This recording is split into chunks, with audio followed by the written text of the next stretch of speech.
मुसलमान देवी प्रसाद मिश्र जी की कविता। कहते हैं वे विपत्ति की तरह आए, कहते हैं प्रदूषण की तरह फैले वे व्याधि थे। ब्राह्मण कहते थे वे मलेच्छ थे, वो मुसलमान थे। उन्होंने अपने घोड़े सिंधु में उतारे और पुकारते रहे हिंदू हिंदू हिंदू। बड़ी जाति को उन्होंने बड़ा नाम दिया, नदी का नाम दिया। वे हर गहरी और अविरल नदी को पार करना चाहते थे। वे मुसलमान थे, लेकिन वे भी यदि कबीर की समझदारी का सहारा लिया जाए तो हिंदुओं की तरह पैदा होते थे। उनके पास बड़ी बड़ी कहानियां थी, चलने की, ठहरने की, पिटने की और मृत्यु की। प्रतिपक्षी के खून में घुटनों तक और अपने खून में कंधों तक वे डूबे होते थे। उनकी मुट्ठियों में घोड़ों की लगामें और म्यानों में सभ्यता के नक्शे होते थे। ना, मृत्यु के लिए नहीं। वे मृत्यु के लिए युद्ध नहीं लड़ते थे। वे मुसलमान थे। वे फारस से आए, दुरान से आए, समरकंद, फरगना, सिस्तान से आए, तुर्किस्तान से आए। वे बहुत दूर से आए, फिर भी वे पृथ्वी के ही कुछ हिस्सों में आए, क्योंकि वे आ सकते थे। वे मुसलमान थे। वे मुसलमान थे कि या खुदा उनकी शक्लें आदमियों से हूबहू मिलती थी, हूबहू।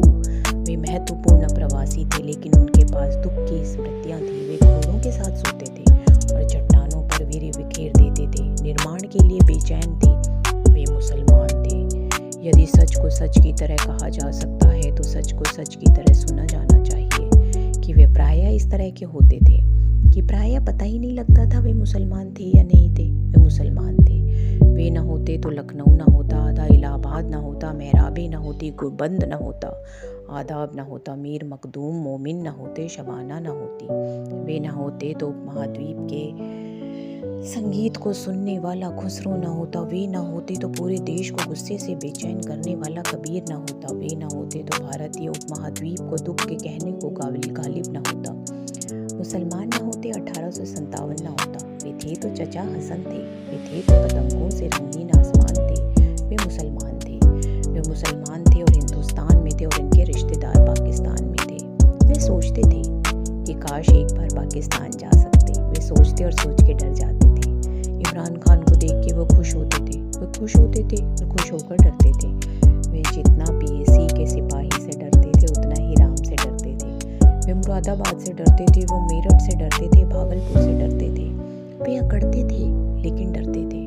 वे पवित्र रंगों से डरते थे, अपने मुसलमान होने से डरते थे। वे फिलिस्तीनी नहीं थे, लेकिन अपने घर को लेकर घर में, देश को लेकर देश में, खुद को लेकर आश्वस्त नहीं थे। वे उखड़ा उखड़ा राग द्वेष थे। वे मुसलमान थे। वे कपड़े बुनते थे, कपड़े सिलते, ताले बनाते, बक्से बनाते। श्रम की आवाज़ें पूरे शहर में गूंजती रहती थी। शहर के बाहर रहते थे। वे मुसलमान थे, लेकिन उनका दमिश्क उनका शहर नहीं था। मुसलमान थे, पेट्रोल नहीं था उनका। वे तजला का नहीं, यमुना का पानी पीते थे। वे मुसलमान थे। वे मुसलमान थे इसीलिए बच के निकलते थे। वे मुसलमान थे इसलिए कुछ कहते हिचकते थे। देश के ज़्यादातर अखबार कहते हैं कि मुसलमान के कारण ही कर्फ्यू लगता है। कर्फ्यू के बाद हादसे की खबरें आती है और उनकी औरतें बिना दहाड़ मारे पछाड़े खाती थी। बच्चे दीवारों से चिपके होते थे। वे मुसलमान थे। वे मुसलमान थे इसीलिए जंग लगे तालों की तरह खुलते नहीं थे। वे अगर 5 बार नमाज पढ़ते थे उससे कई ज़्यादा बार सिर पटकते थे। वे मुसलमान थे।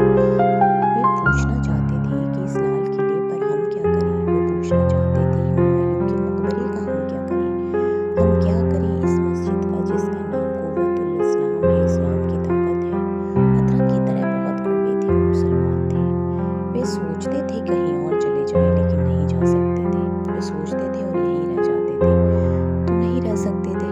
आधा चिबा बकरे की तरफ तकलीफ के झटके की तरह महसूस करता था। वे मुसलमान थे इसीलिए तूफान में फंसे जहाज के मुसाफिरों की तरह एक दूसरे को भींचे रहते थे।